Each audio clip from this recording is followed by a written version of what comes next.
ലോകമെമ്പാടുമുള്ള പ്രവാസി കേരളീയരുടെ സംഗമവേദിയായ ലോക കേരള സഭയുടെ 4ാം സമ്മേളനം 13 മുതൽ 15 വരെ തിരുവനന്തപുരത്ത് നടക്കും.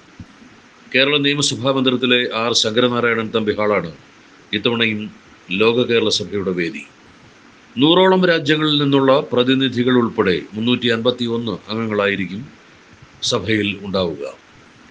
മറ്റ് ഇന്ത്യൻ സംസ്ഥാനങ്ങളിലും ലോകത്തിൻ്റെ നാനാഭാഗങ്ങളിലുള്ള പ്രവാസി കേരളീയരുടെ കൂട്ടായ്മയും സഹകരണവും പ്രോത്സാഹിപ്പിക്കുന്നതിനും കേരളീയ സാമൂഹിക, സാംസ്കാരിക, സാമ്പത്തിക വികസനത്തിനായി പ്രവാസികളെ സംസ്ഥാനവുമായി സമന്വയിപ്പിക്കുന്നതിനും ക്രിയാത്മകമായ നിർദ്ദേശങ്ങളും സംഭാവനകളും നൽകുന്നതിനും അവരുടെ പ്രശ്നങ്ങൾ ചർച്ച ചെയ്യുന്നതിനുമായി കേരളത്തിലെ ജനപ്രതിനിധികളോട് ഒപ്പമുള്ള ഒരു പൊതുവേദിയാണ് ലോക കേരള സഭ.